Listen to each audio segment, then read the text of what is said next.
Bonjour et bienvenue dans ce tutoriel concernant la connexion à une IHM type HMI STM6. Ce serait le même paramétrage pour un HMI GTU, STO ou autre. Depuis Operator Terminal Expert via une connexion VPN. Donc important, le VPN est déjà actif de mon côté. Donc d'abord, nous allons créer un nouveau projet. Voici. Nous allons changer la cible. Alors, je vais quand même vérifier dans paramètres d'abord. Donc, le project password désactivé, le script, on ne va pas y toucher, donc on va laisser comme ça.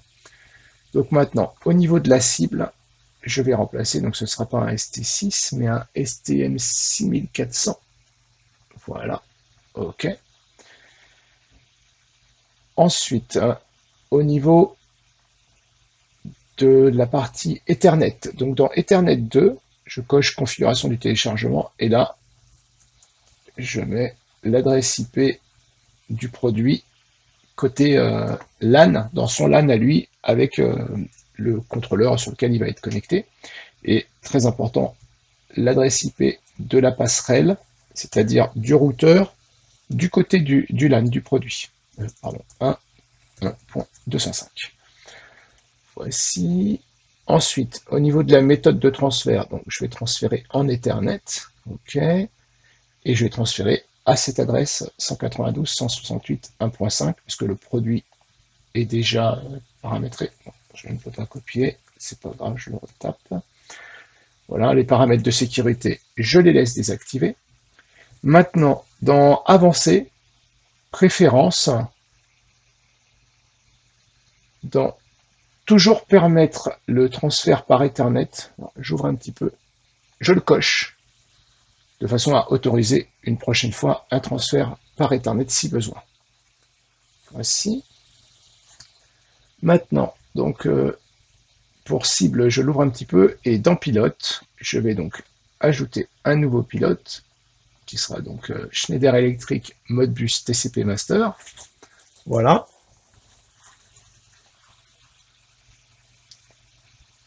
Donc dans pilote, j'ajoute un pilote. Schneider Electric Modbus TCP Master. Vous pouvez le renommer sans problème. Cependant, là, ce qui m'intéresse, c'est l'adresse IP. Donc, c'est l'adresse IP du serveur Modbus TCP qui est sur le réseau. Donc, 192.168.1.62. Voilà. Hop, donc, on retrouve l'adresse ici. Bon, le port par défaut, l'équipement d'adresse aussi. Il faut bien vérifier que l'adressing mode est sur IEC 61131, bien coché. Donc ça c'est bon, basé sur 0, très bien. Voilà, le paramétrage ici est le bon. Ensuite, dans variables, on va créer quelques variables. Donc variables, toutes les variables. Alors, je vais mettre int. Donc, je vais créer deux variables int. Donc la première qui va être mavar0.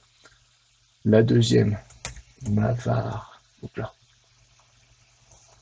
mavar1, voilà, que je vais associer donc à la source que j'ai créée précédemment et que je rajoute. Donc mavar0 que j'active sur le %mw0 et mavar1 que je valide sur %mw1. Voilà, ça suffit. Si vous voulez changer bon, la vitesse de scotation, vous pouvez. Moi, je n'y touche pas pour le test. Voilà. Ensuite, donc dans la partie conception d'écran, donc sur l'écran numéro 1, je vais faire qu'un seul écran d'ailleurs, donc je vais ajouter un affichage numérique, voici, où je vais laisser activer donc le mode de saisie, je vais valider le fait que c'est lié à une variable et je vais mettre mavar0.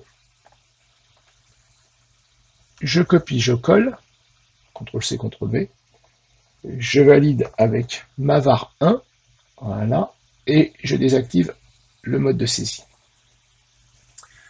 Voici. Alors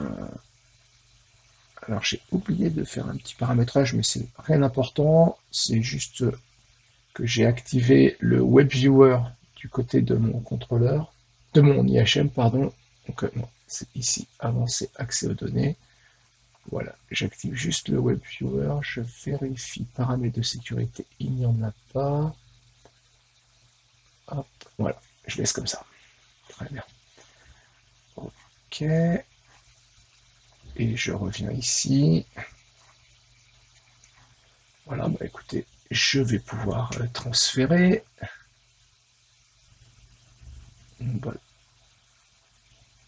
Voilà, donc le transfert, ok. Donc je ne mets pas de mot de passe, je comprends. J'ai pas enregistré le projet, on va l'enregistrer tout de suite. Donc OTE, VPN, M200, non, pardon. HMI, STM6. Enregistré. Voilà, donc je transfère. J'écrase les paramétrages. Bon, je supprime le stockage local, comme ça je suis sûr de repartir sur des bases saines.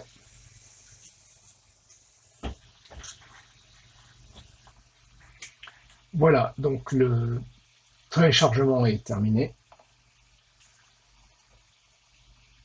Donc on peut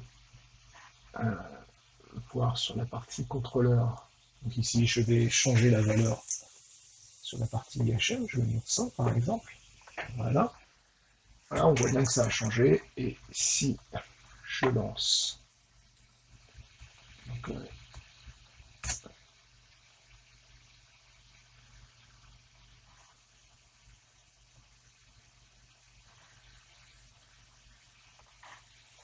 effectivement, j'ai oublié la suite. Donc on a donc 2.8082 slash webviewer